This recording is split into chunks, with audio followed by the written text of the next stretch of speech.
Pada mulanya saya mengucapkan puji syukur kepada Tuhan. Oleh karena kemurahan hati Tuhan, saya boleh berdiri untuk melayani Tuhan di tengah-tengah ibadah raya minggu, disertai dengan kesaksian. Tuhan beri kesehatan, Tuhan beri fisik yang kuat, semua karena kemurahan Tuhan. Terima kasih buat doa-doa saudara. Terima kasih buat pergumulan saudara. Tuhanlah membalaskan berlipat ganda. Puji Tuhan, selamat malam juga bagi para pemirsa di dalam luar negeri. Anak-anak Tuhan, hamba-hamba Tuhan di mana saja berada. Biarlah kasih, karunia, damai sejahtera menjadi bagian kita sekaliannya malam ini dan sampai selama-lamanya, sampai Maranatha. Tuhan Yesus memberkati kita semua. Segera saja kita memperhatikan firman penggembalaan untuk ibadah raya minggu dari kitab Wahyu pasal yang ke-7 ayat yang ke-17. Silakan. Demikianlah firman Tuhan. Ya. Sebab anak domba yang di tengah-tengah tahta itu akan menggembalakan mereka dan akan menuntun mereka ke mata air kehidupan, dan Allah akan menghapus segala air mata dari mata mereka. Puji Tuhan. Anak domba yang di tengah-tengah tahta itu menuntun mereka ke mata air kehidupan. Ya, menuntun mereka ke mata air kehidupan. Wahyu 12 ayat 1. Wahyu 21 maksud saya. Wahyu 21. Wahyu 22 ayat 1 maksud saya. Wahyu 22 ayat 1. Demikianlah firman Tuhan. Ya. Lalu ia menunjukkan kepadaku sungai air kehidupan yang jernih bagaikan kristal dan mengalir keluar dari tahta Allah dan tahta anak domba itu. Puji Tuhan. Di sini kita melihat bahwa sungai air kehidupan itu mengalir keluar dari tahta Allah dan tahta anak domba. Berarti arah tuntunan Tuhan adalah tahta Allah dan tahta anak domba. Amin, saudaraku. Berarti arah tuntunan Tuhan kepada kita semua adalah tahta Allah dan tahta anak domba. Puji Tuhan. Keterangan. Titik 2, sungai air kehidupan yang mengalir keluar dari tahta Allah. Keterangan. Titik 2, sungai air kehidupan yang mengalir keluar dari tahta Allah. Ini menunjuk kepada Injil Kerajaan.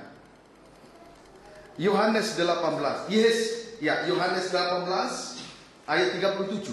Injil Yohanes 18 ayat 37.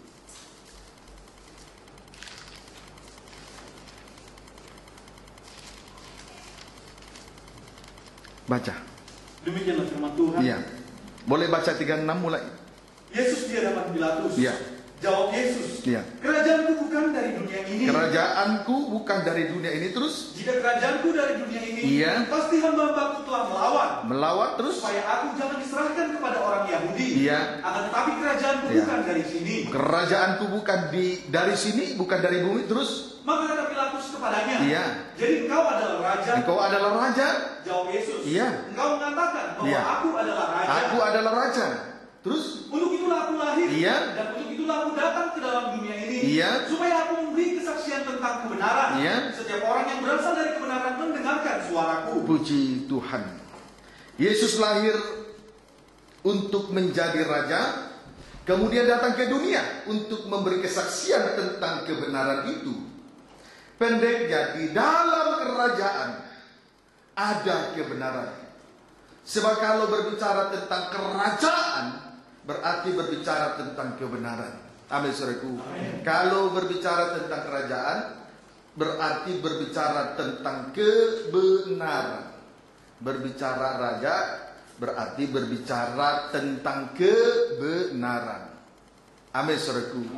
Puji Tuhan. Haleluya. Injil Yohanes 19 ayat 14 sampai 16a. Demikianlah firman Tuhan. Hari itu ialah hari persiapan Paskah. Kira-kira jam 12. Kata Pilatus kepada orang-orang Yahudi itu, inilah rajamu. Inilah rajamu. Terus? Maka berteriaklah mereka. Nyahkan dia. Nyahkan dia. Salibkan dia. Berbicara raja berarti berbicara tentang kebenaran. Terus? Kata Pilatus kepada mereka, haruskah aku menyalibkan rajamu? Iya.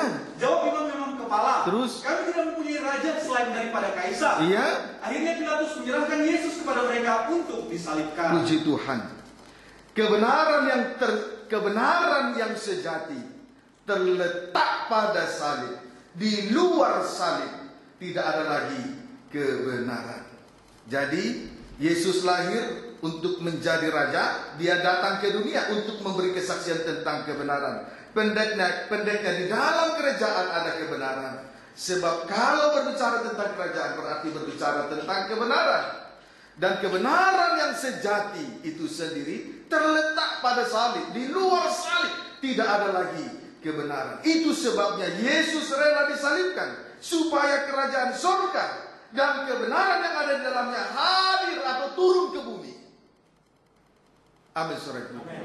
Supaya itu Yesus rela disalib, supaya kerajaan surga dan kebenaran yang ada di dalamnya hadir atau turun ke bumi. Kiranya dapat dipahami dengan baik. Jadi kebenaran itu terletak pada salib. Itu sebabnya Yesus harus disalibkan, supaya kerajaan surga dan kebenarannya yang ada dalamnya itu dihadirkan di bumi ini. Kiranya dapat dipahami dengan baik. Roma 14 ayat 16 sampai 18.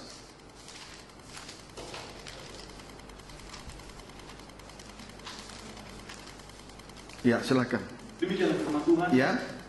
Apa yang baik yang kamu miliki, janganlah kamu biarkan difitnah.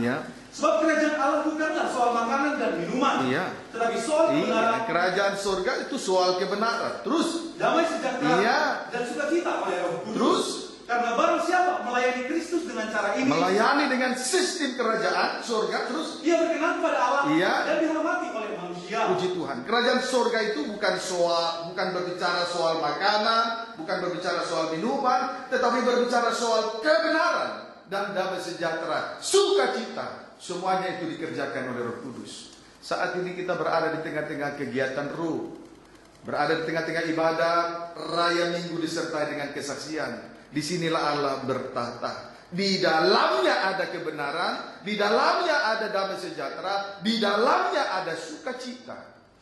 Amin, saudaraku. Puji Tuhan. Kiranya dapat dipahami dengan baik. Tetapi kalau kita mendahulukan untuk mencari yang lain-lain, tidak mencari kerajaan surga, maka itu yang membuat kita akhirnya difitnah. Kemudian difitnah, itu yang membuat kita difitnah karena kita memang tidak hidup, karena kita tidak hidup di dalam kerajaan, tidak hidup di dalam kerajaan, tidak hidup di dalam kebenaran. Sehingga apa yang kita miliki itu difitnah oleh orang lain. Kalau mendahulukan untuk mencari yang lain-lain. Kiranya dapat dipahami dengan baik. Amin, saudaraku. Jadi di dalam kerajaan surga, di dalam kerajaan surga ada kebenaran. Berbicara soal kerajaan itu berbicara soal tentang kebenaran, bukan berbicara soal yang lain-lain. Puji Tuhan. Jadi apa yang kita miliki jangan dibiarkan difitnah oleh orang lain. Amin, saudaraku. Puji Tuhan. Haleluya. Jadi itu tentang kebenaran. Itu tentang Injil kerajaan. Di dalamnya ada kebenaran.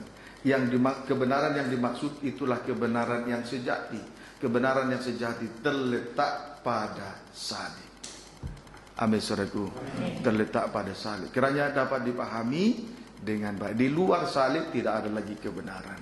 Jadi kalau Tuhan percayakan kita berada di tengah-tengah kegiatan roh, kemudian memikul salib, sangkal diri dan memikul salib dengan segala kegiatan-kegiatan yang ada di dalamnya, saudaraku, itu kemurahan supaya kita memperoleh kebenaran yang sejati. Sebab berbicara tentang kerajaan itu berbicara soal kebenaran. Kemudian di dalamnya ada damai sejahtera, juga ada sukacita. Amin, saudaraku. Kiranya dapat dipahami dengan baik. Itulah sedikit tentang Injil kerajaan atau tahta Allah. Keterangan sungai air kehidupan. Kemudian keterangan sungai air kehidupan yang mengalir keluar dari tahta Anak Domba. Sungai air kehidupan yang mengalir keluar dari tahta Anak Domba. Ini menunjuk kepada cahaya Injil tentang kemuliaan Kristus. 2 Korintus 4 ayat 3-4.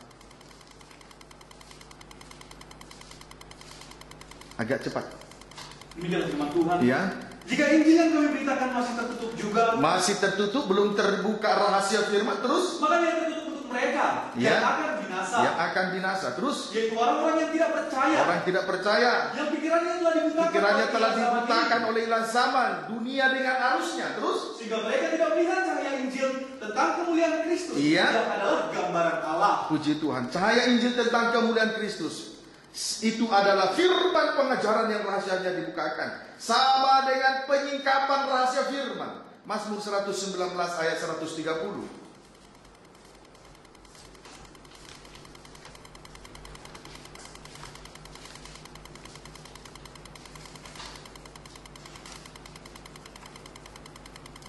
Baca.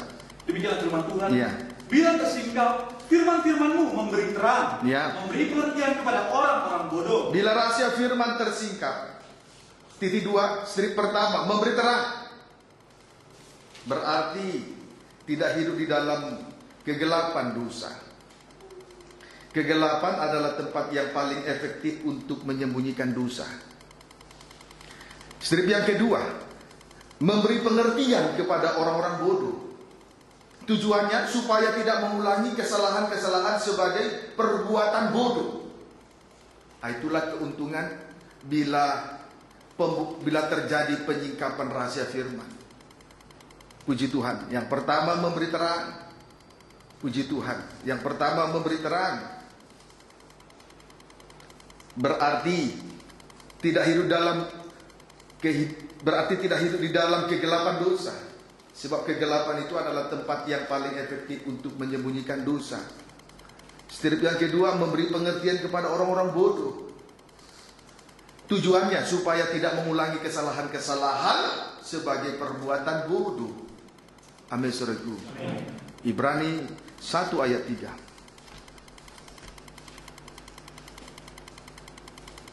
Baca.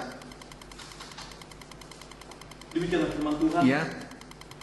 Ia adalah cahaya kemuliaan Allah. Cahaya Injil tentang kemuliaan Kristus. Terus. Dan gambar wujud Allah. Ya. Dan menopang segala yang ada. Ya. Dengan firman-Nya yang penuh kekuasaan. Terus. Dan setelah Ia selesai mengadakan penyucian dosa, Ia duduk di sebelah kanan yang maha besar di tempat yang tinggi. Puji Tuhan.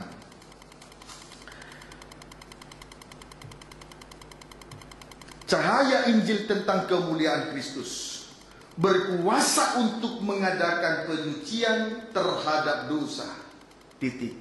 Puncak penyucian. Titik 2. Membawa kita kembali kepada gambar wujud Allah. Sama mulia dengan Allah. Amin, saudaraku. Puji Tuhan. Itulah cahaya Injil tentang kemuliaan Kristus. Berkuasa untuk mengadakan penyucian dosa. Puncak penyucian itu sendiri membawa kita kembali kepada gambar wujud Allah. Atau sama mulia dengan Allah. Sekarang kita akan melihat tahapan-tahapan ketika anak domba menuntun ke mata air kehidupan. Sekarang kita akan melihat tahapan-tahapan ketika anak domba itu menuntun mereka ke mata air kehidupan. Kita perhatikan sesuai dengan penglihatan daripada Nabi Yeskiel di dalam Yeskiel pasal yang ke-7.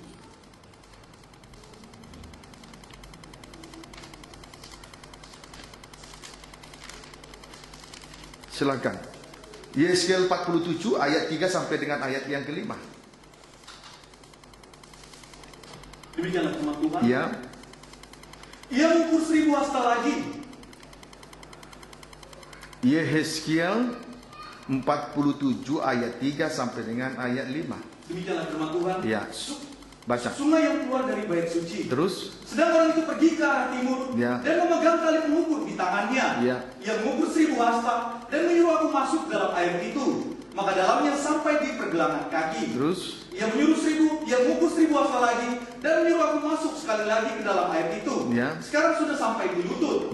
Kemudian ia mengukur 1000 hasta lagi dan menyuruh aku ketiga kalinya masuk ke dalam air itu. Sekarang sudah sampai di pinggang. Terus. Sekali lagi ia mengukur 1000 hasta lagi. Sekarang air itu sudah menjadi sungai di mana aku tidak dapat berjalan lagi. Terus. Sebab air itu sudah meninggi sehingga orang dapat berenang. Suatu sungai yang tidak dapat diseberangi lagi. Puji Tuhan. Haleluya. Sekarang kita lihat terlebih dahulu 1000 hasta yang pertama. Ya, berarti tuntunan Tuhan pada tahapan yang pertama. Dalamnya air sampai di pergelangan kaki. Ya, dalamnya air sampai di pergelangan kaki. Titik. Dalam pengajaran tabernakel terkena pada pintu gerbang. Dalam pengajaran tabernakel terkena pada pintu gerbang. Coba diperlihatkan dulu pintu gerbang. Ya, ini.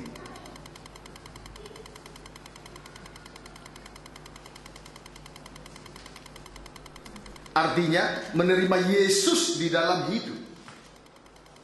Menerima Yesus di dalam hidup. Injil Yohanes 1 ayat 12.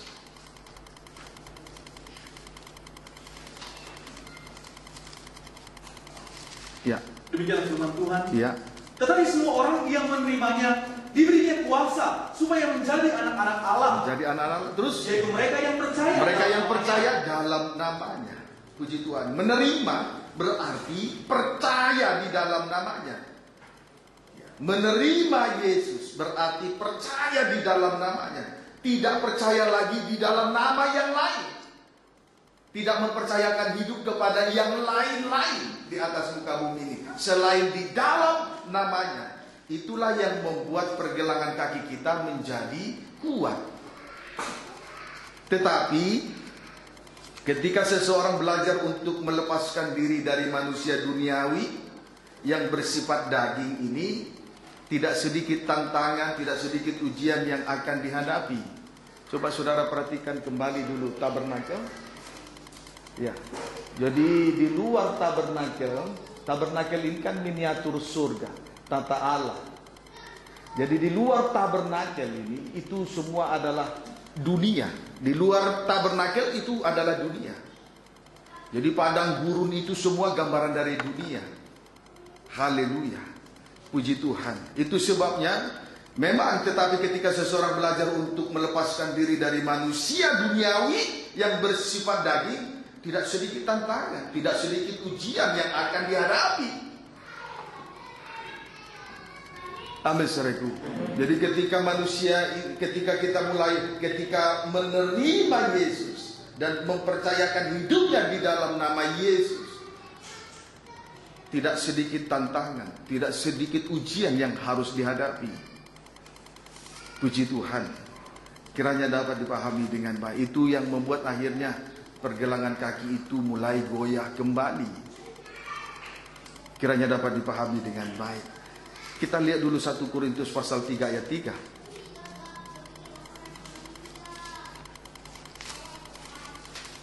Baca. Demikianlah firman Tuhan. Iya. Boleh baca ayat 1, loncat 3. Perselisihan. Iya.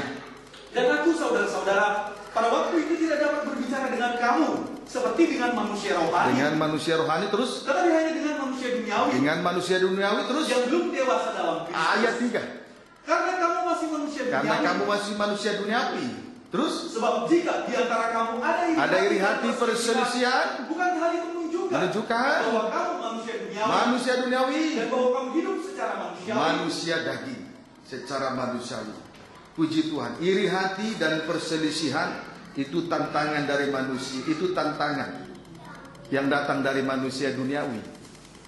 Amin, saudaraku. Puji Tuhan. Saya masih ingat waktu pertama kali menginjakkan bumi provinsi Banten. Begitu banyak orang yang mengenal saya. Dan setelah mengetahui saya jadi hamba Tuhan, itu juga merupakan tantangan karena orang-orang yang mengenal saya itu pada awalnya mengecilkan. Itu bagian dari iri hati dan perselisihan. Nah, ini juga merupakan tantangan ujian ketika melepaskan diri dari manusia duniawi yang bersifat daging. Puji Tuhan. Kiranya dapat dipahami dengan baik. Amin, saudaraku. Tantangan yang berikutnya adalah titik 2. Ilah zaman. Ya, ilah zaman. Sama dengan arus dan pengaruh dunia ini. Itu juga tantangan. Ya, sebab di dalam dunia ini ada keinginan mata, ada keinginan daging, dan keangkuhan hidup. Puji Tuhan, sesudah Yesus berpuasa 40 hari 40 malam, ular membawa Yesus ke padang gurun. Roh Tuhan membawa Yesus ke padang gurun. Kemudian disitulah dia dicobai oleh iblis setan. Haleluya. Ujian yang pertama batu dirubah menjadi roti. Kemudian tantangan yang kedua, ular itu membawa Yesus ke bumbungan bait Allah, tempat yang tinggi. Kemudian tantangan yang ketiga, ular itu membawa Yesus ke sebuah gunung yang tinggi dan memperlihatkan kerajaan dunia dan kemegahannya. Jadi dunia ini betul-betul mempunyai arus dan pengaruh, mempunyai daya tarik yang luar biasa. Ini suatu tantangan bagi orang yang berusaha melepaskan dirinya dari manusia duniawi yang bersifat daging ini. Nah, ini kadang-kadang membuat pergelangan kaki menjadi goyah. Tetapi tahapan tuntunan Tuhan bukan hanya pada tahapan yang pertama. Kita masih melihat 1000 hasta yang kedua. Berarti tuntunan Tuhan pada tahap yang kedua. Dalamnya air sudah sampai di lutut. Dalam pengajaran tabernakel itu terkena pada mezbah korban bakaran. Ya, dalam pola tabernakel terkena pada mezbah korban bakaran. Ini. Jadi tahap tuntunan, ya, tahapan tuntunan Tuhan yang pertama tadi, air sepergelangan kaki. Dalam pelajaran tabernakel terkena pada pintu gerbang. Dalam tahapan tuntunan Tuhan, dalam tuntunan tahapan Tuhan yang kedua itu, air itu sudah sampai ke lutut. Dalamnya air sudah sampai ke lutut. Itu terkena kepada mezbah korban bakaran. Arti rohani mezbah korban bakaran adalah salib. Arti rohani dari mezbah korban bakaran adalah salib, di mana Kristus yang menjadi korbannya. Titik. Mezbah korban bakaran itu menunjuk kepada pertobatan. Berarti darah salib Kristus membuat kita bertekuk lutut, sama dengan bertobat sungguh-sungguh. Jadi oleh darah salib membuat kita bertekuk lutut, sama dengan bertobat sungguh-sungguh. Puji Tuhan. Oleh karena darah salib yang jauh menjadi dekat. Puji Tuhan, bangsa kafir dan Israel dipersatukan. Oleh darah salib Kristus, Ia telah merobohkan tembok jurang pemisah. Tembok itulah jurang pemisah antara orang kafir, bangsa kafir dengan bangsa Israel. Tembok itulah jurang pemisah, itulah hukum Taurat. Tuhan telah menggenapkan hukum Taurat di atas kayu salib, sehingga yang jauh menjadi dekat. Amin, saudaraku. Puji Tuhan. Kiranya dapat dipahami dengan baik. Jadi pertobatan berarti darah salib Kristus. Mezbah korban bakaran itu menuju pertobatan, berarti darah salib Kristus membuat kita bertekuk lutut, sama dengan bertobat sungguh-sungguh. Filipi pasal 2 ayat 8 sampai 10.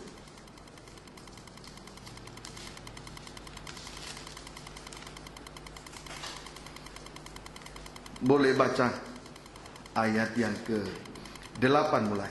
Demikianlah firman Tuhan. Ya. Dan dalam keadaan sebagai manusia, Ia telah merendahkan dirinya dan taat sampai mati, bahkan sampai mati di kayu salib. Ya. Terus? Itulah sebabnya Allah ayat 10. Supaya dalam nama Yesus bertekuk lutut segala yang ada di langit dan yang ada di atas bumi dan yang ada di bawah bumi. Puji Tuhan. Oleh karena darah salib bertekuk lutut segala yang ada. Puji Tuhan. Amin saudaraku. Oleh karena darah salib, bertekuk lutut segala yang ada. Puji Tuhan. Haleluya. Tadi bertekuk lutut berarti bertobat sungguh-sungguh. Bertobat sungguh-sungguh. Puji Tuhan, kita tidak bisa lagi berbuat apa-apa. Itu bertekuk lutut di hadapan Tuhan. Tidak bisa lagi berbuat apa-apa. Puji Tuhan. Ayat yang ke-11. Dan segala lidah mengaku, ya, Yesus Kristus adalah Tuhan, ya, bagi kemuliaan Allah Bapa. Ya. Kemudian segala lidah mengaku. Segala lidah mengaku. Berarti lidah juga bertobat. Ya. Jadi pertobatan itu dilihat dari lidahnya, perkataannya juga. Kalau perkataannya bukan perkataan yang sifatnya mengaku bahwa Yesus adalah Tuhan, berarti saudaraku itu bukan perkataan pertobatan. Tapi kalau perkataannya itu mengandung bahwa perkataan itu mengandung bahwa Yesus Kristus adalah Tuhan, saudaraku itu tanda pertobatan. Tapi kalau perkataannya masih ngawur, perkataannya belum beres, banyak bahasa-bahasa yang tidak patut untuk diungkapkan, itu adalah tanda bahwa orang seperti ini belum bertobat sungguh-sungguh. Bertekuk lutut itu bertobat sungguh-sungguh, tidak bisa lagi berbuat apa-apa oleh karena darah salib. Ada tanda yang lain. Segala lidah mengaku bahwa Yesus Kristus adalah Tuhan. Jadi pertobatan itu juga dilihat dari perkataan. Kalau perkataannya ngawur, ya belum bertobat. Tapi kalau perkataannya itu sudah, lidahnya itu sudah mengungkapkan kata-kata suatu pengakuan bahwa Yesus Kristus adalah Tuhan, berarti Allah dipermuliakan. Amin saudaraku. Kiranya dapat dipahami dengan baik. So itu tidak boleh sembarangan bicara lagi. Walaupun bercanda. Boleh bercanda, bercanda tidak dilarang, tapi hati-hati dengan menggunakan lidah. Amin saudaraku. Puji Tuhan. Kiranya dapat dipahami dengan baik. Itulah 1000 hasta yang kedua. Amin saudaraku. Jadi tahapan tuntunan Tuhan yang pertama tidak, jadi tahapan tuntunan Tuhan tidak berhenti pada tahapan pertama, sampai pada tahapan kedua di mana dalamnya air sudah ke lutut. Kemudian 1000 hasta yang ketiga, tuntunan Tuhan pada tahapan yang ketiga. Dalamnya air sudah sampai pada pinggang. Dalam pengajaran tabernakel terkena pada kolam pembasuhan. Terkena pada kolam pembasuhan. Nah, itu menunjuk kepada baptisan air. Itu menunjuk pada baptisan air sama dengan hidup baru. Sama dengan hidup baru. Baptisan air adalah tanda di dalam kematian dan kebangkitan Yesus Kristus. Baptisan air adalah tanda di dalam kematian dan kebangkitan Yesus Kristus. Strip pertama, kuasa kematian Yesus Kristus adalah mengubur hidup lama. Strip yang kedua, kuasa kebangkitan Yesus Kristus adalah hidup dalam hidup yang baru. Puji Tuhan. Tanda-tanda hidup baru. Titik 2, strip pertama, mulai mengarahkan perhatiannya kepada perkara-perkara rohani. Mulai mengarahkan perhatiannya kepada perkara-perkara rohani. Puji Tuhan. Tolong disorot dulu. Saudaraku, yang masuk sampai kepada ruang, yang masuk dalam ruangan suci adalah imam-imam. Tetapi syarat untuk masuk ke dalam ruangan suci, terlebih dahulu membasuh 2 tangan dan membasuh 2 kaki di dalam kolam pembasuhan. Itu sebabnya saya katakan, saudaraku, tanda-tanda hidup baru memberi atau mulai mengarahkan perhatiannya kepada perkara-perkara rohani. Amin saudaraku. Mulai mengarahkan perhatiannya kepada perkara-perkara rohani. Strip yang kedua, selalu mengucap syukur dalam segala hal. Selalu mengucap syukur. Amin, saudaraku. Selalu mengucap syukur. Itu tanda hidup baru. Yang pertama, mulai mengarahkan perhatiannya kepada perkara rohani. Strip yang kedua, selalu mengucap syukur dalam segala hal. Mengucap syukur bukan hanya saat mendapatkan perkara-perkara lahiriah, mendapatkan sesuatu yang bersifat lahiriah. Mengucap syukur bukan hanya soal makan minum, tetapi dalam setiap tarikan nafas hidup ada ucapan syukur. Amin, saudaraku. Puji Tuhan.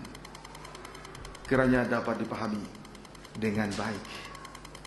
Itu 1000 hasta yang ketiga. 1000 hasta yang keempat, berarti tuntunan Tuhan pada tahap yang keempat. Dalamnya air sudah menjadi sungai, berarti tidak dapat berjalan lagi atau tidak dapat diseberangi lagi selain berenang saja. Tuntunan Tuhan pada tahap yang keempat ini, dalamnya air sudah menjadi sungai. Sudah menjadi sungai. Sudah menjadi sungai berarti tidak dapat berjalan lagi atau tidak dapat diseberangi lagi selain berenang saja. Puji Tuhan. Selain berenang saja, berarti sama dengan tidak berbau daging. Tidak berbau daging. Dalam pengajaran tabernakel terkena pada ruangan suci. Dalam pengajaran tabernakel terkena pada ruangan suci. Puji Tuhan. Di dalam ruangan suci itu terkena kepada ruangan suci. Di dalam ruangan suci terdapat 3 macam alat. 1, meja roti sajian. Titik. Arti rohani meja roti sajian adalah titik 2.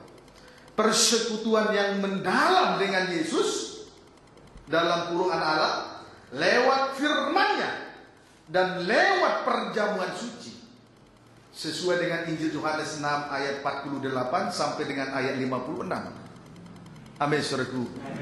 Puji Tuhan. Haleluya. Alat yang kedua, kandil atau kaki dian emas. Arti rohani kandil atau kaki dian emas adalah menjadi terang atau menjadi kesaksian karena urapan Roh Kudus. Jadi kehidupan yang diurapi menjadi kesaksian karena diurapi Roh Kudus. Orang-orang yang diurapi pasti menjadi terang, pasti menjadi kesaksian. Pelita menyala karena ada minyaknya. Jadi menjadi kesaksian, menjadi terang karena diurapi oleh Roh Kudus. Puji Tuhan. Kiranya dapat dipahami dengan baik. Alat yang ketiga, mesbah dupa. Arti rohani mesbah dupa, bertemu dengan Allah di dalam kasih-Nya lewat doa penyembahan. Kesimpulannya, berada di tempat kudus, betul-betul di dalam pengaruh firman Allah, di dalam pengaruh Roh Allah, dan di dalam pengaruh kasih Allah lewat doa penyembahan, sehingga tidak dapat diseberangi, tidak dapat berjalan lagi. Jadi firman Allah, Roh Allah, dan kasih Allah, itulah yang mempengaruhi kehidupan yang berada di dalam ruangan suci. Sama seperti sungai sehingga tidak dapat berjalan lagi dan tidak dapat diseberangi lagi karena berada di dalam ruangan suci, betul-betul di dalam pengaruh firman Allah, di dalam pengaruh Roh Allah, dan di dalam pengaruh kasih Allah lewat doa penyembahan. Amin, saudaraku. Puji Tuhan. Kiranya dapat dipahami dengan baik. Saudaraku, kita bersyukur anak domba yang berada di tengah-tengah tahta itu menuntun mereka ke mata air kehidupan. Berarti menuntun sampai tepat berada di hadapan tahta Allah dan tahta Anak Domba. Injil kerajaan dan cahaya Injil tentang kemuliaan Kristus. Kemudian kita melihat tahapan tuntunan Tuhan yang pertama, di mana dalamnya air sepergelangan kaki. Itu yang membuat pergelangan kaki kita kuat, percaya saja. Kemudian tahapan tuntunan Tuhan yang kedua, air itu sudah selutut. Nah, ini berbicara tentang pertobatan yang sungguh-sungguh. Bertekuk lutut itu sama dengan bertobat sungguh-sungguh. Tanda lain, lidah senantiasa memuliakan Tuhan. Kemudian tahapan tuntunan Tuhan yang ketiga, dalamnya air sudah sepinggang, baptisan air hidup baru. Tanda hidup baru, perhatiannya selalu tertuju kepada pekerjaan Tuhan, perkara rohani. Itu sebabnya syarat untuk masuk ruangan suci, imam-imam terlebih dahulu membasuh 2 kaki dan 2 tangannya. Tanda hidup baru, ada ucapan syukur. Bukan karena perkara lahiriah, bukan karena soal makan, minum, dan pakaian saja. Hajat hidup dan hajat tubuh. Tetapi dalam setiap tarikan nafas hidup, ada ucapan syukur dalam segala hal. Itu hidup baru. Tidak ada lagi persungutan. Sungut-sungut itu bagian dari hidup lama. Ucap syukur itu berarti terlepas dari sungut-sungut. Amin, saudaraku. Kiranya dapat dipahami dengan baik. Sampai pada akhirnya tahapan tuntunan Tuhan yang keempat. Air itu sudah menjadi sungai. Tidak bisa lagi dilalui, tidak bisa lagi berjalan kaki. Selain berenang saja. Itu kalau dikaitkan dengan pengajaran tabernakel terkena pada ruangan suci. Di dalam ruangan suci terdapat 3 macam alat. Berarti betul-betul di dalam pengaruhnya firman Allah, pengaruhnya roh Allah, pengaruhnya kasih Allah lewat 2 penyembahan. Tidak ada lagi di situ berbau daging. Tidak bisa lagi diseberangi, tidak bisa lagi berjalan kaki. Karena sudah betul-betul penuh di dalam pengaruhnya Allah Tritunggal, firman Allah, roh Allah, dan kasih Allah. Amin, saudaraku. Puji Tuhan. Kiranya dapat dipahami dengan baik. Saudaraku, kita lihat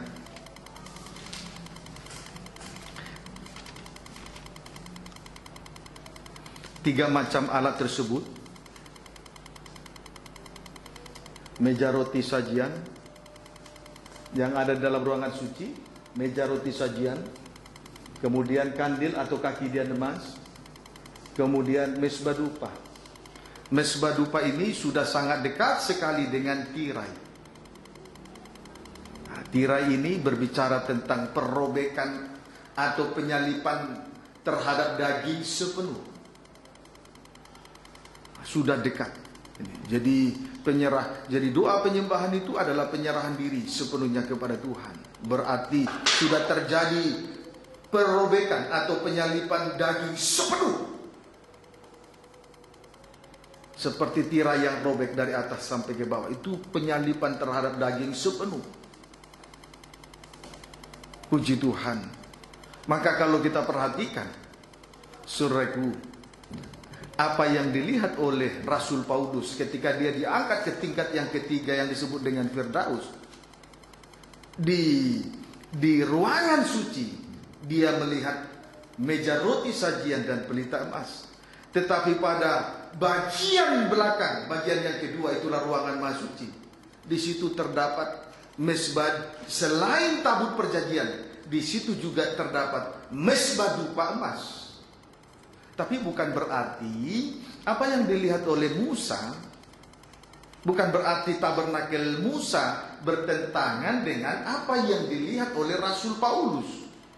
Justru di sini kita memperoleh suatu pengertian, bahkan suatu peneguhan kepada kita bahwa betul-betul doa penyembahan itu, saudaraku, membawa kita sampai, melabuhkan kita sampai ke ruangan Maha Suci. Diawali dengan perobekan atau penyalipan terhadap daging sepenuh. Amin, saudaraku. Puji Tuhan, kiranya dapat dipahami dengan baik. Haleluya. Tapi tidak puas rasanya kalau kita tidak membaca ayat itu. Ibrani pasal yang ke-9 ayat 2 sampai ayat yang ke-4, baca. Tempat kudus di bumi dan di surga. Iya. Sebab ada dipersiapkan suatu kemah. Boleh baca ayat 1 mulai? Memang perjanjian yang pertama juga mempunyai peraturan-peraturan untuk ibadah dan untuk tempat kudus buatan tangan manusia. Yang dimaksud tabernakel Musa. Terus? Sebab ada dipersiapkan suatu kemah, yaitu bagian yang paling depan, dan di situ terdapat kaki dia dan meja dengan roti sajian. Terus? Bagian ini disebut tempat yang kudus. Yang pertama itu ruangan suci. Di situ hanya terdapat kaki dian dan meja dengan roti sajian. Terus? Di belakang tirai yang kedua. Di belakang tirai yang kedua itulah ruangan Maha Suci. Terdapat suatu kemah lagi. Yang disebut tempat yang kudus. Di situ terdapat mezbah pembakaran ukupan dari emas. Rasul Paulus di kemah bagian yang kedua ruangan Maha Suci, Rasul Paulus melihat mezbah pembakaran ukupan dari emas selain tabut perjanjian. Artinya doa penyembahan itu yang akan membawa kita sampai berada di hadapan tata Allah dan di hadapan tata anak domba. Karena dengan penyembahan dengan sungguh-sungguh, penyembahan dengan penyerahan sungguh-sungguh sepenuhnya kepada Tuhan, akan mengalami perobekan, penyalipan terhadap daging sepenuh. Jadi tidak ada pertentangan antara apa yang dilihat oleh Rasul Paulus dengan tabernakel Musa. Puji Tuhan. Haleluya.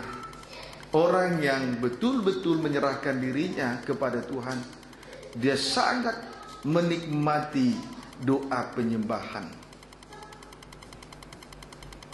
Dia tidak melewati jam-jam doa.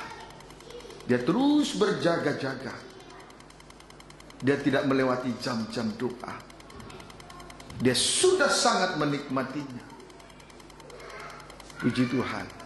Betul-betul orang yang semacam ini mengalami penyalipan sepenuhnya di dalam dagingnya. Amin, saudaraku. Puji Tuhan. Kiranya dapat dipahami dengan baik. Sebab itu orang yang melayani, orang yang mencintai pekerjaan Tuhan pasti suka menyembah. Tapi kalau terpaksa mengerjakan pekerjaan Tuhan, paling susah menyembah. Amin, saudaraku. Sementara penyembahan inilah yang membawa kita masuk ke ruangan Maha Suci. Pendeknya, orang yang hidup dalam doa penyembahan telah mengalami penyalipan sepenuhnya terhadap daging. Ya, amin, saudaraku. Puji Tuhan. Kiranya dapat dipahami dengan baik. Kiranya firman ini Tuhan teguhkan di hati kita masing-masing, supaya semakin kita giat melayani Tuhan. Haleluya. Puji Tuhan. Kemudian saudaraku, kita kembali memperhatikan sungai air kehidupan yang mengalir keluar dari tahta Allah dan tahta anak domba.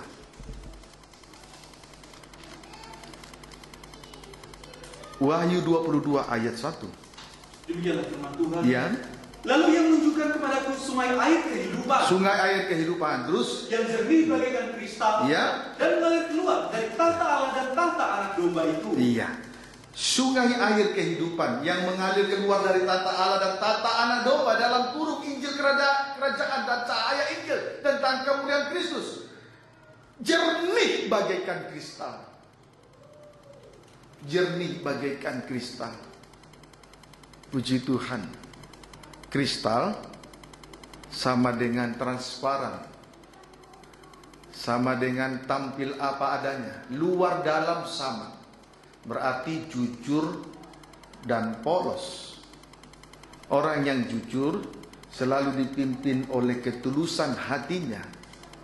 Itu sebabnya orang yang jujur berkobar-kobar, berapi-api untuk melayani Tuhan.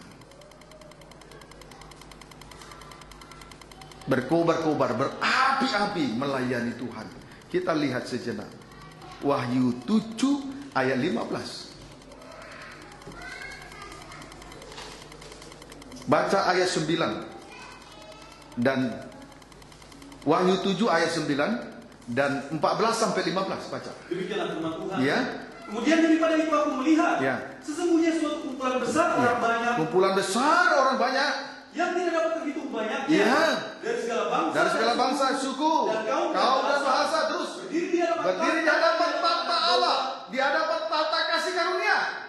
Terus memakai jubah putih. Iya. Dan memegang daun-daun palem di tangan mereka. Melayani Tuhan. Terus maka kataku kepadanya, iya, Tuanku, Tuhan mengetahuinya. Iya. Lalu dia berkata kepadaku, iya, mereka ini adalah orang-orang yang keluar dari kesusahan yang besar. Terus dan mereka telah mencuci jubah mereka, dan membuatnya putih di dalam darah. Ayat 15. Karena itu mereka berdiri di depan tahta Allah. Itu sebabnya mereka berdiri di hadapan tahta Allah, tahta kasih karunia. Terus dan melayani siang dan malam di bait sucinya. Terus dan ia yang duduk di atas tahta itu akan membentangkan kemahnya di atas mereka. Kumpulan besar orang banyak berdiri di hadapan tahta Allah dan berdiri di hadapan tahta Allah. Mereka melayani Dia siang dan malam di bait sucinya. Mereka berkobar-kobar, berapi-api untuk melayani Tuhan siang dan malam. Sekalipun mereka ada di dalam kesusahan yang besar, pergumulan, tantangan, rintangan tidak menjadi alasan untuk tidak melayani Tuhan.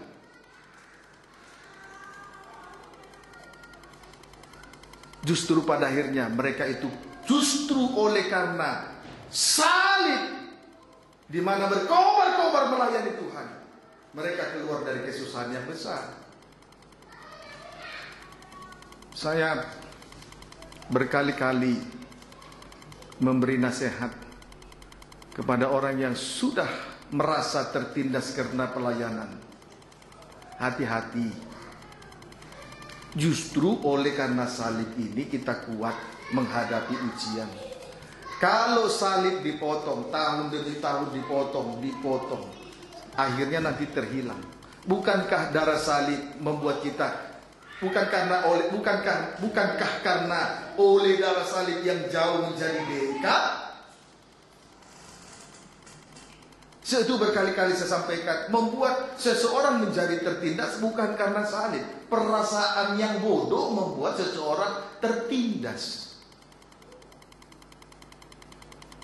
Tetapi kehidupan yang jujur polos, dia dipimpin oleh ketulusan hati, dipimpin oleh Roh Tuhan, sehingga dia terus berkobar-kobar melayani Tuhan.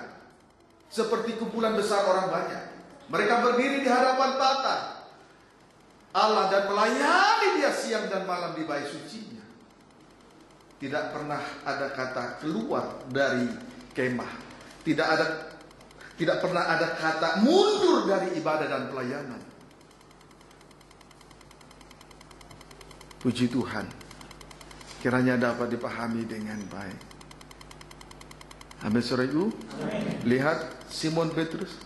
Penyangkalan pertama terhadap salib, penyangkalan kedua terhadap salib, penyangkalan ketiga, penyangkalan pertama terhadap salib, penyangkalan kedua terhadap salib, penyangkalan ketiga terhadap salib, sampai akhirnya dia mau keluar dari pintu gerbang.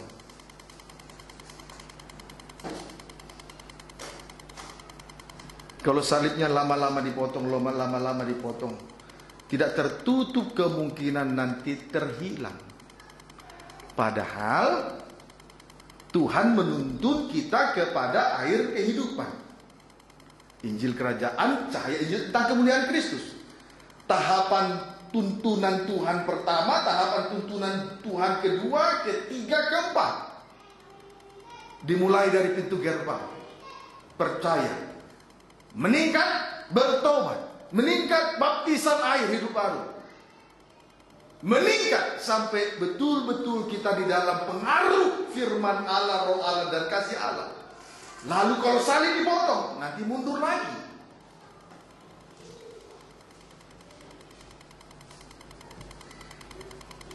Amin, saudaraku.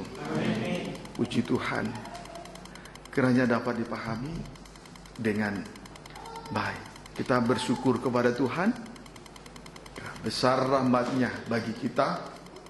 Terus Tuhan teguhkan hati kita lewat Injil kerajaan dan cahaya Injil tentang kemuliaan Kristus. Kiranya dapat dipahami dengan baik, ya. Amin, saudaraku. Puji Tuhan.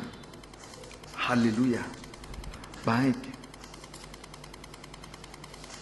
Kita lihat dulu orang yang berkobar-kobar melayani Tuhan. Wahyu 21 ayat 10 sampai 11. Pembacaan mulai 9. Yerusalem yang baru. Iya. Maka datanglah seorang dari ketujuh malaikat yang memegang ketujuh cawan, ya, yang penuh dengan ketujuh malapetaka terakhir itu. Iya. Lalu dia berkata kepadaku, iya, katanya, iya, marilah ke sini.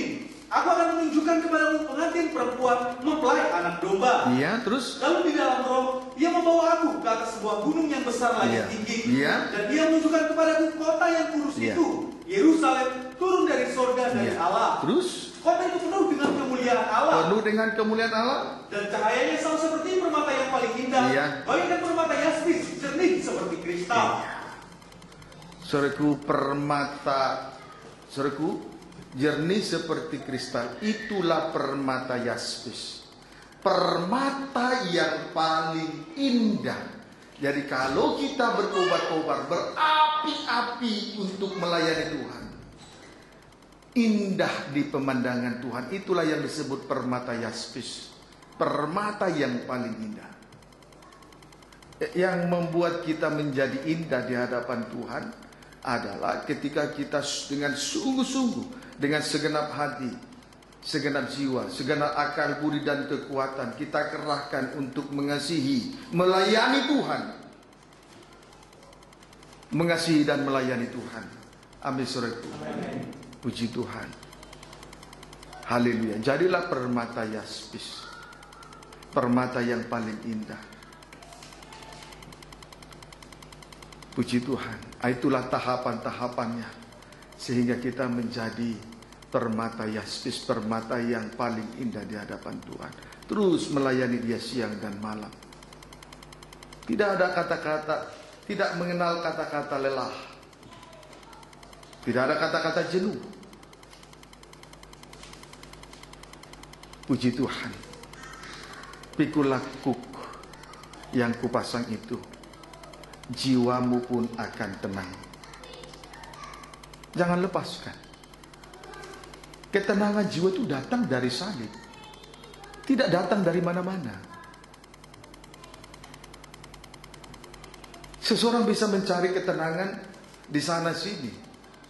Itu sesaat.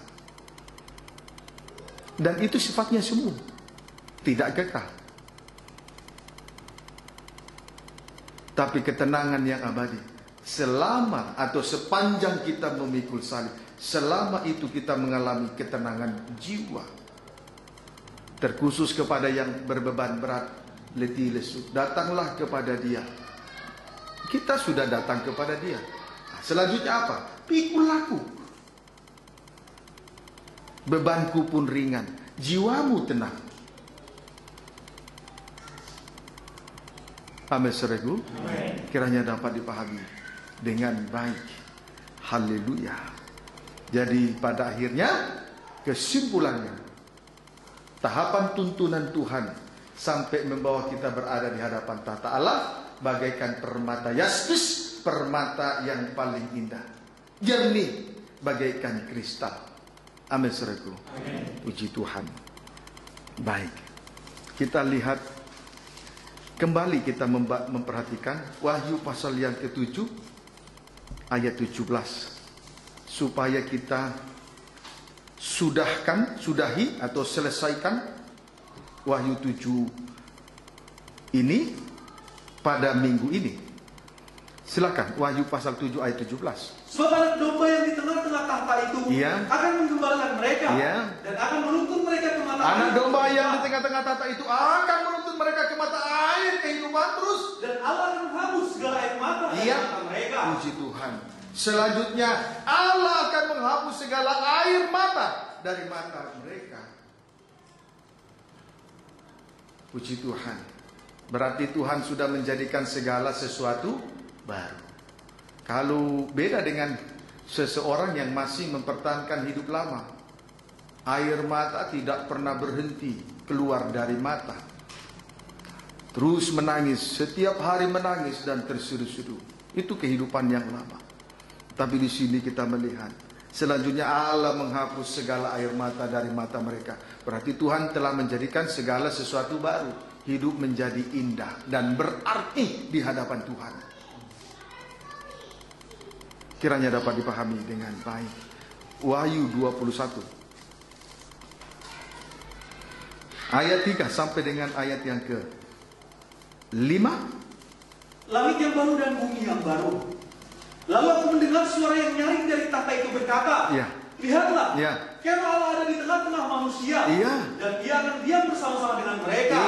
Mereka akan menjadi umatnya, dan Ia akan menjadi Allah mereka. Terus, dan Ia akan menghapus segala air mata. Tuhan menghapus segala air mata dari mereka. Berarti terus, dan maut tidak akan ada lagi. Maut tidak ada lagi. Tidak akan ada lagi perkabungan. Perkabungan tidak ada lagi. Rata tangis tidak ada lagi. Duka cita tidak ada lagi. Sebab segala sesuatu yang berlalu. Tuhan menghapus air mata dari mata mereka. Berarti Tuhan menjadikan segala sesuatu baru. Amin, saudaraku. Apa tandanya? Maut tidak ada lagi. Perkabungan tidak ada lagi. Rata tangis tidak ada lagi. Duka cita tidak ada lagi. Sebab segala sesuatu yang lama telah berlalu. Puji Tuhan. Haleluya. Kiranya dapat dipahami dengan baik. Saudaraku, itulah kelebihan dari orang yang melayani Tuhan dengan keadaan berapi-api melayani Tuhan dengan keadaan yang baru dibanding dengan orang yang masih mempertahankan hidup lama. Air mata tidak bisa dibendung. Berarti di situ masih ada masalah. Tadi Mama Nisi bersaksi, air mata tidak bisa berhenti. Berarti di situ masih ada masalah. Kenapa? Masih mempertahankan hidup lama. Beda dengan orang yang melayani dengan berapi-api, kobaran api Roh Kudus. Tuhan menghapus air mata dari mata mereka. Berarti Tuhan menjadikan segala sesuatu baru. Apa tandanya? Tidak ada maut, tidak ada lagi perkabungan, tidak ada rata tangis, tidak ada duka cita. Sebab segala sesuatu yang lama itu telah berlalu. Amin, saudaraku. Terus ayat 5 sampai dengan ayat 6. Ia yang duduk di atas tahta itu berkata, tadi menuntun ke mata air kehidupan, terus lihatlah, aku menjadikan segala sesuatu baru. Tuhan menjadikan segala sesuatu baru. Terus dan firman-Nya, tuliskanlah karena segala perkataan ini adalah tepat dan benar. Tuhan telah menjadikan segala sesuatu baru. Kemudian di sini dikatakan tuliskanlah karena segala perkataan ini adalah tepat dan benar, tidak perlu diragukan lagi. Firman itu ya dan amin, tidak perlu diragukan lagi. Ayo dahulukan firman dari yang ada ini, dari hasil karya, dari segala sesuatu, dari kesibukan-kesibukan di tengah-tengah dunia ini, dari pekerjaan, dari kedudukan jabatan, dari harta dan kekayaan. Kiranya dapat dipahami dengan baik. Ayat 6.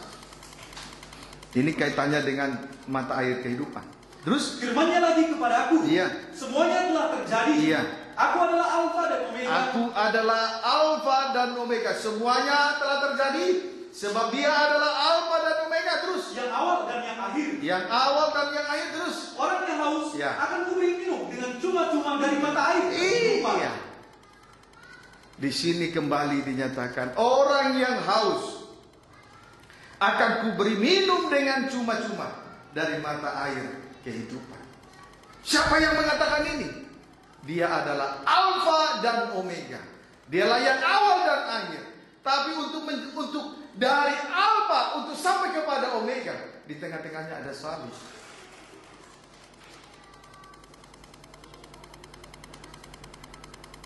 Puji Tuhan, kiranya dapat dipahami dengan baik. Kiranya dapat dipahami. Ya, amin saudaraku. Puji Tuhan. Siapa yang memberi air kehidupan? Dialah Alfa dan Omega, awal dan akhir. Dari awal untuk sampai kepada akhir. Dari Alfa untuk sampai kepada Omega. Jembatannya adalah salib. Jadi tidak bisa dipungkiri bahwa saliblah kekuatan kita. Dialah jalan, kebenaran, dan hidup. Dialah yang akan menghapus air mata kita semua dari awal sampai berakhirnya. Dapat dipahami dengan baik, amin saudaraku. Jadi salib tidak pernah menindas saya dan saudara. Perasaan seseorang yang membuat seseorang tertindas karena pekerjaan Tuhan.